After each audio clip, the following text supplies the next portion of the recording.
Nah, di sini kita akan membahas mengenai trauma fisik, yaitu trauma kepala.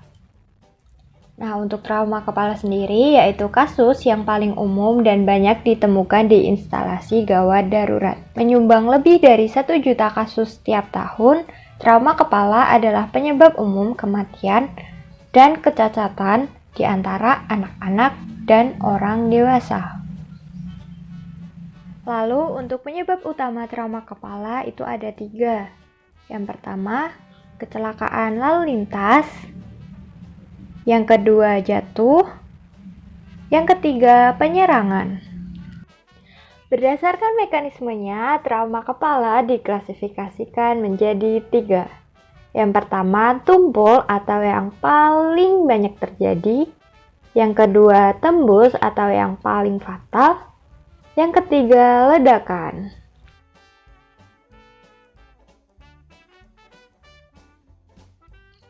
Tanda dan gejala.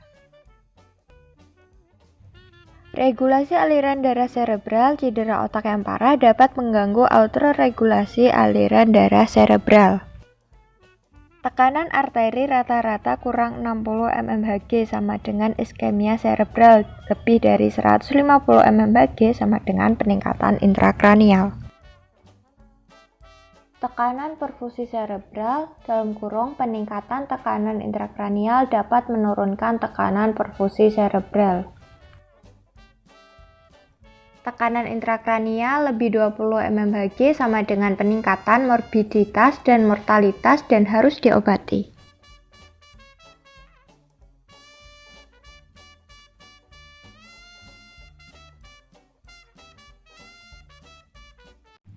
Untuk trauma kepala sendiri dibagi menjadi 2. Yang pertama ada cedera primer, yang kedua cedera sekunder.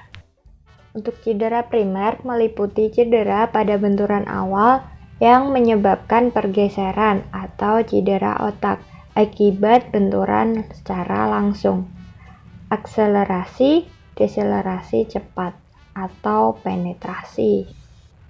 Cedera ini dapat menyebabkan yang pertama ada kontusio atau memar pada parenkim otak, yang kedua hematoma subdural, epidural, intraparenkhimal, intraventrikular, dan subarachnoid. Yang ketiga, cedera aksonal difus atau pergeseran, kerusakan akson. Cedera sekunder. Cedera sekunder terdiri dari perubahan yang terjadi setelah serangan awal. Hal ini dapat disebabkan oleh hipotensi sistemik, hipoksia, peningkatan tekanan intrakranial. Setelah cedera otak primer, serangkaian peristiwa seluler dan biokimia terjadi yang mencangkup pelepasan glutamat yang akan mengaktifkan enzim sitoplasma dan nukleus yang mengakibatkan kerusakan mitokondria serta kematian. Pengkajian primary survei pasien trauma meliputi yang pertama airway dengan kontrol tulang belakang leher. Caranya yang pertama, cari tanda-tanda obstruksi jalan nafas. Yang kedua, dengarkan suara napas. Apakah tidak ada, berkurang, atau berisik? Yang ketiga, jika ada perdarahan berlebihan ke jalan nafas, tidak dapat dihilangkan dengan suction. Mungkin perlu dilakukan manuver lock roll. Yang keempat, dugaan cedera tulang belakang pada semua pasien politrauma. Pastikan penggunaan korel leher atau imobilisasi inline dipertahankan selama perawatan pasien. Breathing atau pernafasan. Kita bisa melihat melalui upaya pernafasan pada pasien. Kemudian, laju pernafasan. Circulation. Penilaian sirkulasi pada trauma mayor. berfokus pada deteksi dan penanganan shock atau penurunan perfusi jaringan dengan denyut jantung, tekanan darah, sirkulasi perifer. Disabilitas. Kajian kewaspadaan pasien, respon terhadap stimulasi vokal, hanya menanggapi rasa sakit, stimulasi tidak responsif atau GCS. Exposure atau paparan. Pastikan tidak ada lingkungan atau keadaan yang mengancam nyawa, serta mengganggu homeostatis tubuh pasien.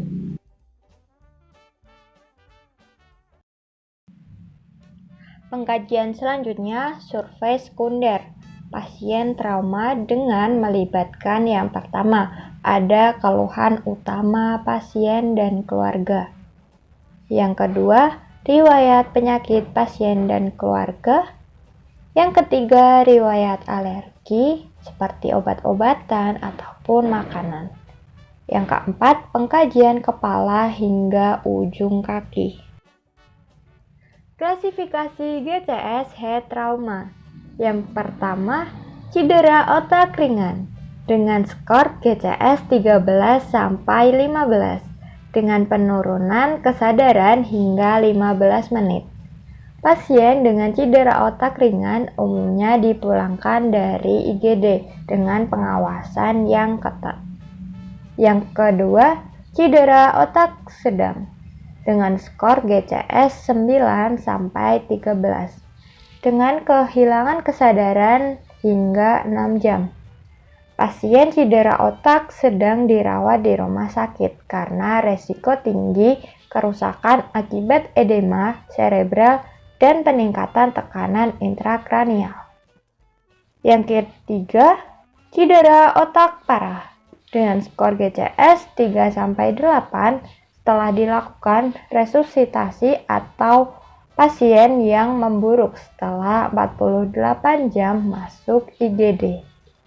Pasien ini membutuhkan perawatan kritis, hemodinamik, pemantauan tekanan intrakranial, dan dukungan ventilasi.